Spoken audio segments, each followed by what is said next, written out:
it was the idea of being able to support folks in the West region to stay in the West region and to continue the good work that was already going on and to help build and grow that.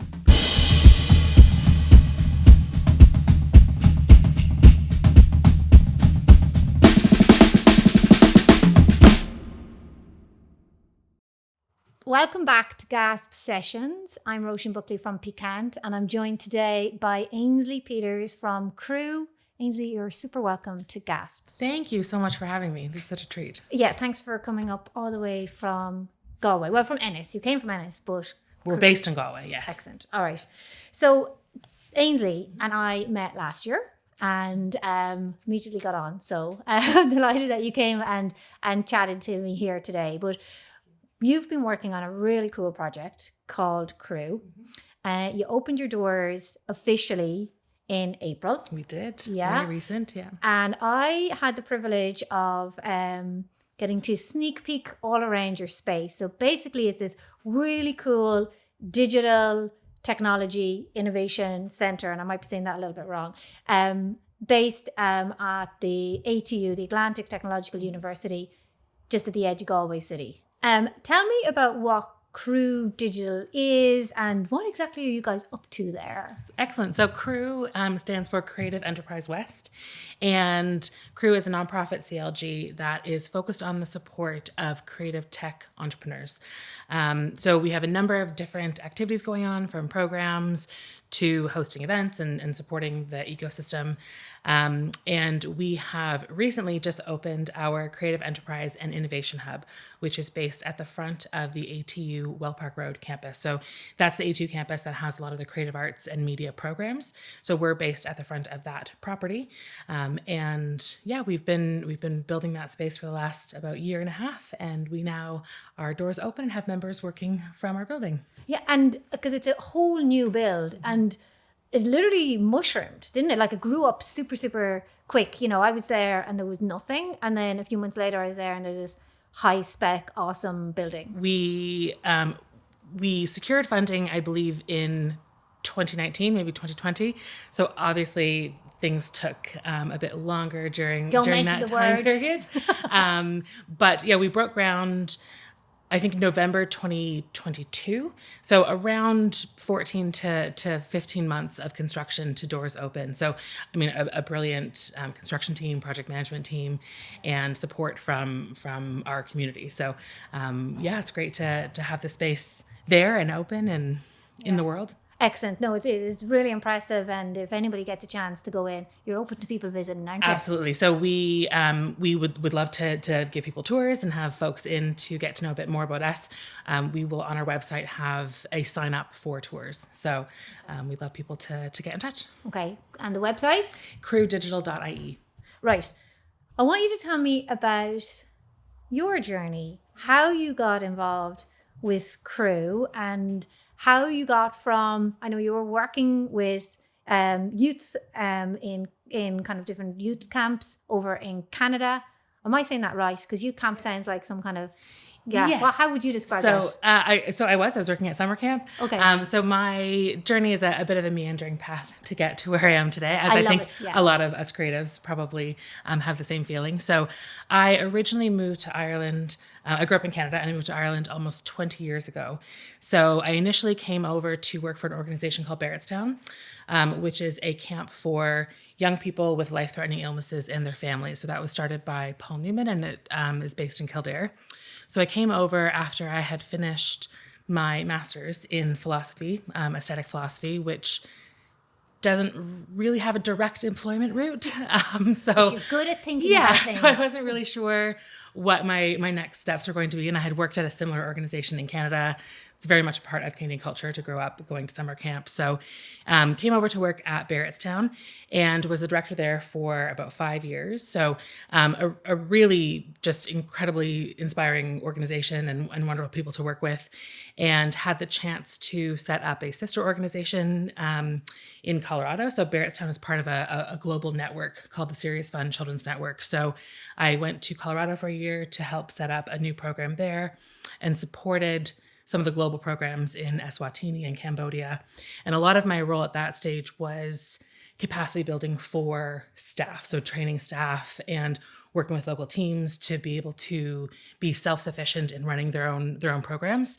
And then I decided to take a bit of a career break, a career shift. Yeah. I'd always wanted to study a more hands-on sort of creative program. So I decided to move to Letterfrack, which was GMIT Letterfrack at the time, to study furniture design. I love it. It's such a 4 jump. years. Yeah. It was 4 years, was it? The full. So it was full a full. I did the whole undergraduate. Not really with any sort of plans of what that would lead to. It was just sort of a chance for me to kind of reset and take that time to explore my own creative practice. And it's a really special environment to do that because there's such a deep craft history and connection to the material and to the environment out there. So it was really just a remarkable opportunity. And when I finished that, I worked for a startup design company with some other graduates, and then had the opportunity to begin lecturing in design at ATU when they started a new design program at the Creative Arts campus. So I was lecturing in industrial design for a number of years. And through that role, had the chance to be the academic lead on Crew's first incubator program, which is in 2022. Okay. And so in your role now, and I love that journey because it really is, not like if you talk to a career guidance counselor, they're not going to map out that journey, and I love that it's kind of gone from the philosophy and working with young people, and then the hands-on creative work in Letterfrack, which is so different. So are you good at making things now? I love to make things. I'm very rusty when it comes to probably the furniture design side of things, but my own creative practice has moved more into interiors and the built environment and really looking at workspaces for creatives, which is sort of a lovely opportunity to flex that muscle when we were in construction with Crew. But it can seem like very disparate careers, but I think that I've begun to really see the common thread in all of that. And a lot of that is around capacity building and empowering people through applied learning, experiential education, and, being able to do that in this capacity with creatives, with folks that I maybe would have known in their undergraduate when I was lecturing, and now being able to help them move into the next stage of their careers as entrepreneurs. Yeah, really I love it. And it kind of brings that project management and just kind of getting stuff done attitude, which is you. You can kind of just push things on. I love a startup. Yeah. I love being a part of a startup again. Yeah. Excellent. Okay. Crew, my next question is about, because we're always interested in talking here about, creative technology or creative industry. And it just feels like such a new space in some ways, even though we've all been doing it for years and years. But I think the language is kind of catching up on maybe what we do. So I know that Crew is like you're working with startups. You're very much focused on supporting jobs growth, developing the creative technology industry. Yeah, we're enterprise facing as an organization. Yeah. So what do you mean by creative technology? How would you what does that encompass for you? Yeah, I think you are exactly right that this is a definition that is changing over time. And I think as a creative community, we are all a part of figuring out what that definition is. And I think it also is defined in different regions, in different locations. So for us, we are focused on the creative tech sector, really looking at folks working in film, TV, animation, game design, immersive technologies. And again, for us, kind of building on the established activity and clusters in the creative space in the West. Okay. And that's important, that the West element, isn't it? Yeah. Because I was wondering why you're in Galway, and it's not just because I'm in Limerick and I'm jealous.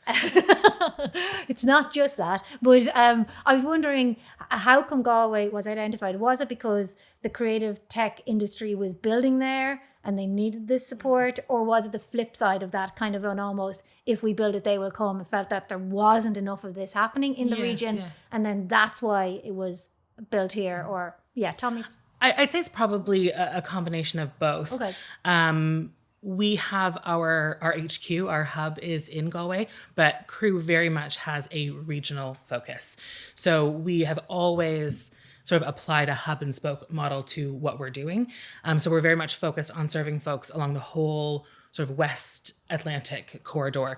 So just for the past number of weeks, for example, I've been facilitating a program that's a partnership with Údarás na Gaeltachta. So I've been in Gweedore, Belmullet, and Dingle running programs as part of that. So it's really important for us that we are serving the whole West region, and our programs are also open to folks nationally. So we won't turn people away if they're based outside of Galway or outside of the West. But really the thought behind it comes from initially through our founding directors, which are Gillian Buckley, who works for the Western Development Commission, and Patty Tobin, who is the head of school at ATU for the School of Design and Creative Arts. Initially, the idea came from a Western Development Commission report that was written in 2008 called The Creative West.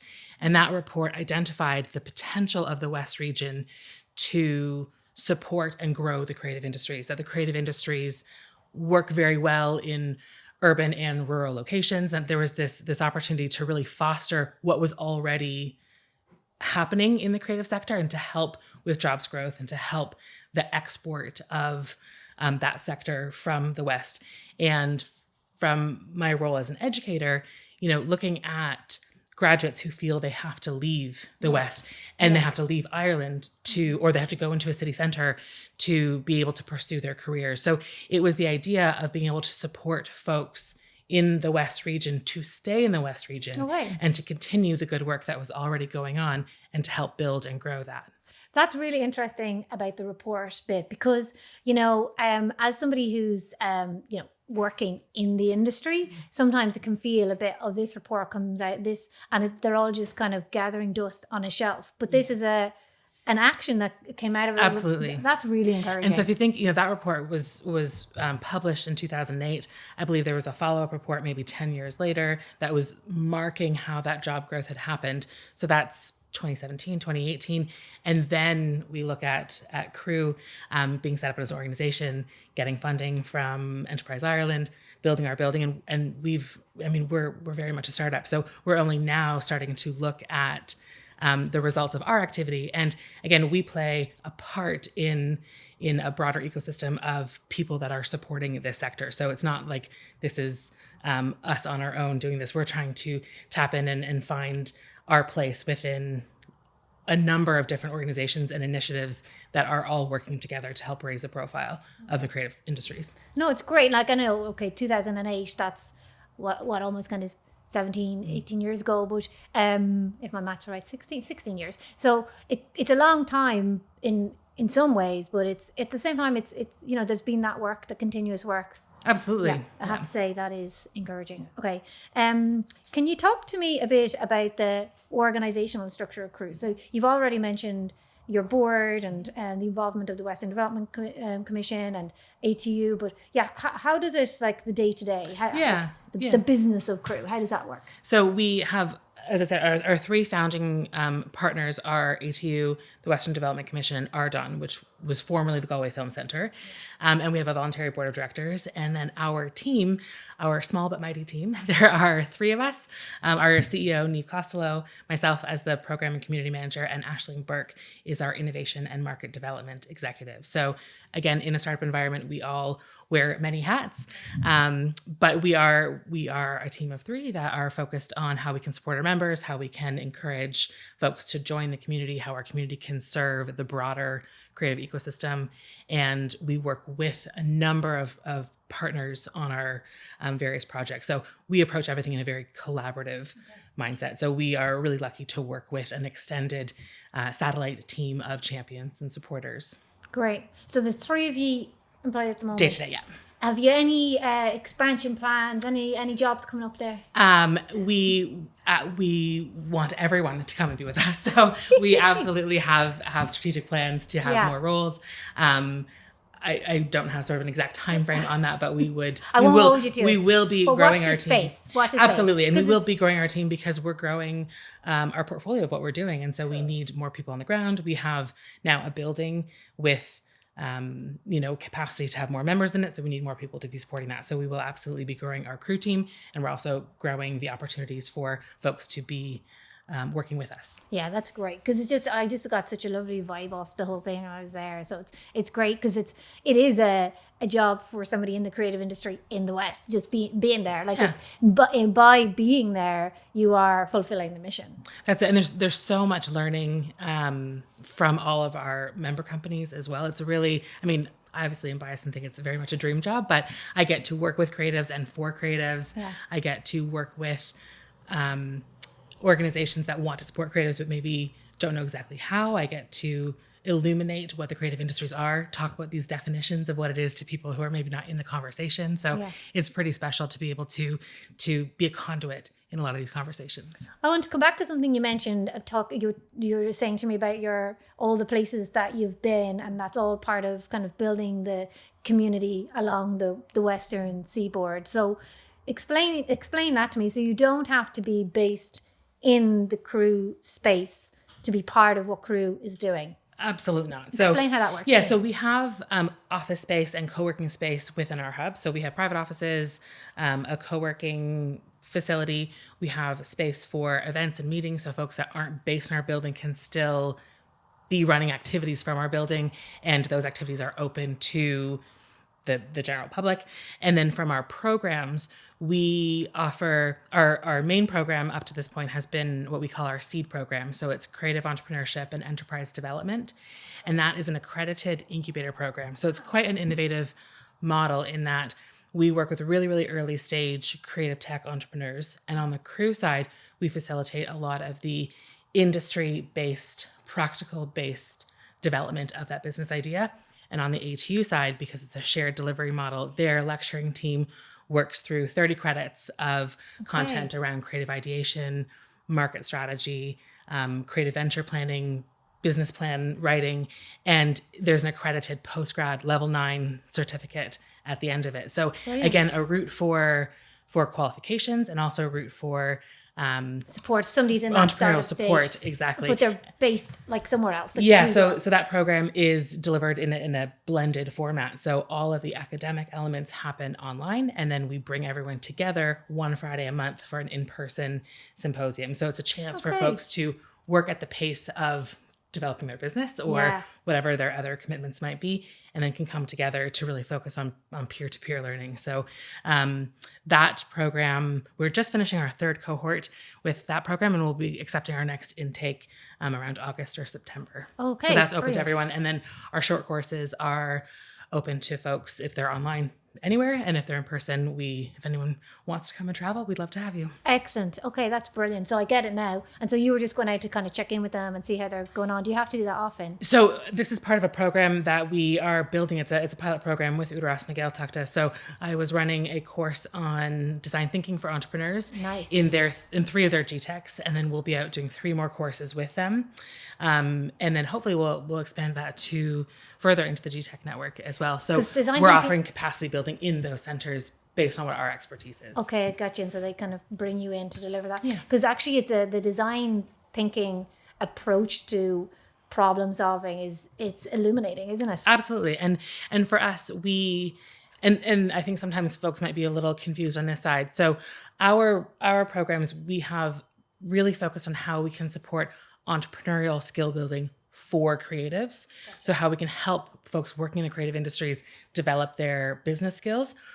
But our second pillar is to look at working with individuals in any industry to hone their creative problem-solving skills. Okay. So what skills can we bring from our creative toolkit that can apply to any sector? Because that relationship, as you know, is so important. You know, design thinking is a superpower, and if we can really bring that is, to any industry, then we're helping innovation. Okay. I love it. Okay, brilliant. I wanted to ask you a bit about because one of your partners, and that's ATU or your supporters, and because I know you mentioned Paddy already, and he's one of your board members, and I was just wondering now that you're there on the campus, what's the relationship like that, and are there any plans for changing that relationship, or is that's really part of just, you know, is there a plan that in time Crew spins off and becomes separate from ATU, or is it kind of very much just part of the... So we are an independent organization. So ATU is one of our key partners, but we are an independent organization. So we work with any number of partners, including potentially other third level institutions. Yeah. In terms of our partnership to date, we run our postgraduate program, which is delivered in tandem with ATU. This year, we just piloted an undergraduate creative entrepreneurship program. So supporting the creative entrepreneurship modules or conversations that are happening with undergrads, again, to get them maybe keen to explore that further, or to have them be aware of that as a possibility. I think that's a brilliant idea, because very often, and we were just chatting here before we got started here with our crew, and by crew I mean the people who work and doing all the videoing. So about that you can learn all those creative skills when you're in college, but the business part is usually not dealt with at all. Like, and very often when you start off in the creative industry, you are going to be freelancer and working for yourself, and it's intimidating. It really is. And I think that's what, having studied design, and my colleagues, like Aisling, my colleague, is a creative entrepreneur, and she'll say the same thing, and our different participants that we work with, that's the sort of pattern that everyone says. I didn't learn business when I was doing my degree, so you have to learn it when you leave, and that we can kind of provide that support for folks, and especially that the ATU students and hopefully students in other creative programs will realize that we can help, along with their local enterprise office or whatever other organizations, we can help them develop those skills. And for creatives, for graduates to realize that there's a support for them to develop those skills, that it is a viable route, that you can set up a creative business, you can be self-sufficient, you don't have to just do your creative practice on the side of your day job. And a role that we have, our seed program isn't reinventing the wheel of helping early stage business entrepreneurs. It's demystifying some of the language. It's trying to do a bit of a translation piece in the language to have people understand the potential of the creative industries, for creatives to understand what is meant by the different requirements in writing a business plan, or how do you reach your customer. And so it's just kind of trying to, or pay your taxes. Right? Trying to kind of bridge the gap a little bit of people feeling they have permission to be a part of those services and that world. And I think I love that. For a lot of creatives, it's, and I speak for myself, it's the confidence to feel that you can do that, and that you have a valid idea, and that you can have a viable business. And I think it's great because like I graduated from DIT, RIP DIT, it's now DTU, Ainslie Street, and studied film and broadcasting, communications essentially. And that just wasn't part of it at all. And I just think it's so valuable. Kind of when you say it, it's like, oh my God, it seems so obvious, right? So I love that you're doing that. That's brilliant. And even for folks who aren't interested in setting up their own venture just yet, that they can be empowered to be a part of the organization, the agency that they are working with, because it's a business. We need to, and we want the business of creativity to be a business, in addition to being all the other things that we know and love about it. Yeah, because it is like, it has to pay the bills, right? Yeah. Even though we love doing what we do, we still have to eat, and or the bills are paid in a different way. And that's, who's got the time? Yeah, right. So we have to sleep as well. Exactly. Very important. Back to crew, kind of an organizational question. So is it correct in saying that you're set up as a non-profit organization, and the majority of your funding comes then from governmental funding? Or? So we're a not-for-profit CLG. So we were awarded funding through Enterprise Ireland's Regional Enterprise Development Fund for the building, for the hub, and through sort of the tenants that are in that space, we can be a bit more financially self-sufficient. And also through collaborative projects, we're a partner on some EU projects as well. Okay, they are good for funding, but bad for paperwork. Depending on the project, we're yeah. part of an absolutely delightful project right now called Spectra, which is that's- also yes. how you came back to us recently. Yeah. With the Creative Business Cup, which is sort of an initiative that came about through the Spectra project. We're very spoiled to be part of such a wonderful. Oh, that's cool, because project. usually EU is like, my God, I blame the French. It's a space I've not navigated very much, and I feel like we're definitely definitely spoiled on this project, because good.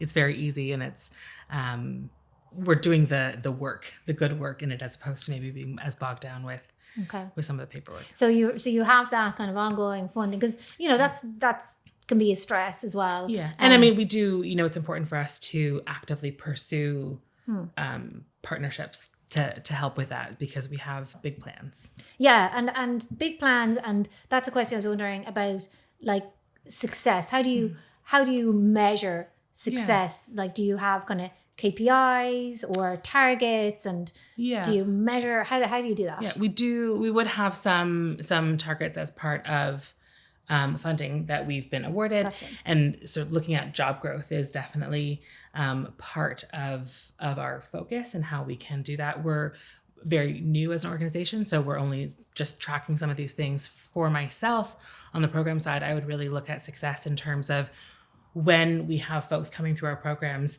do they then move on to other established programs like the New Frontiers program, if that's suited for them, or are they setting up their business? What's happening after? Okay, so you follow up with them. Absolutely, yeah. Okay, that's great. Once you're with us, you never get rid of us. Good. Because it's ambitious, and sometimes there's going to be a feeling you just kind of go, oh yeah, we're going to do this, but it sounds like you really you're measuring. So you're taking a very business oriented approach, while in that kind of a non-profit sector, which I think is really, really good to see. And as I said, we are a new organization, and as we all know, people are working differently, people are creating differently, consumers are looking for different things, and so we work really hard to be as agile as we can to just respond to what we're hearing from our members. So we've learned over the last 18 months that our game design and game developer entrepreneurs are seeking slightly different supports, and so we're working with Ardon and Imerch on a new game dev incubator program that's specific to that group. So where we can, we are trying to be as fluid in what we're offering, so that we're not saying this is what you need. We're looking to hear from folks what it is that they want. Okay, that's great. That is very agile and flexible. Yeah. So I know you have your members, and then you work with people who are in various places along the Western Seaboard, and then you have your, do you use the word tenants? The people who are based members. They're members, but members who are based with us. You. Okay.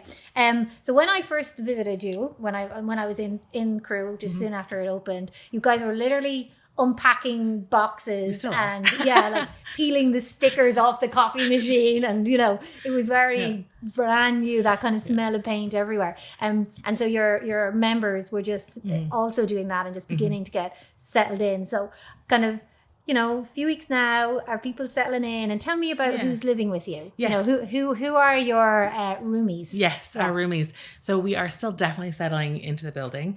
There's nothing like a grand opening deadline to can't beat a deadline. Work through the list. Yeah. We have a number of members on our first floor in our private offices. So Screen Ireland has an office with us. Ardon has an office with us. Some Eru Films, which is a film production company, Triggerfish, Electric Storm. So we've got a lot of activity happening upstairs. We have a group of 8 indie game designers are moving in as a sort of a collective. Awesome. Into one of our private offices imminently. I think their desks were delivered yesterday. And then downstairs we have our larger co-working space. So we have a number of entrepreneurs that are on our program, maybe are some of the alumni from our programs that are based in that space, either in sort of a hybrid or a dedicated desk type format. And then we have been working with some partners on different programs. So the Galway Culture Company and the Institute of Designers Ireland have a graduate designer in residency program through the New Now initiative. So there are 5 graduate designers that are Galway based working with 5 Galway companies. So we offer desk space to them. We're so any way that we can sort of contribute to projects such as that. So we've got lots of activity of folks in and out, and lots of space for folks that want to come. Really? and I'd be say with you're going to us. reach Yeah. capacity very, very soon, are you? Yeah. Just because it's very attractive. Well, we think so. Yeah. So there is still space for the members. There is, absolutely. And we have options for folks to rent a meeting room or to come and use our event space to hot desk from there as well. So there's lots of ways to interact with the space if you're in Galway or you'd like to come and spend the day. And so I know you're really, really open and you've loads going on. Can you tell me about any kind of upcoming opportunities over the next few months that people might like to be aware of, and how people can jump in and what chances are there at the moment? Yeah, so from the crew side, we just announced this week an open call for a creative in residency program. So we are looking for 4 digital creative tech practitioners to do a month-long residency each. So June, July, August, September, to work around the theme of creative communities. So that open call is up on our website, and that's in partnership with Galway Culture Company. And our seed program, as I mentioned, we're just wrapping up our 3rd cohort. So we will be looking for expressions of interest for that program August, September. That will probably start around October. And then for those that are interested in traveling or based in the beautiful Gaeltacht regions, we will be continuing our program with Údarás na Gaeltachta over the rest of the year. So we're up doing 3 more modules in those regions.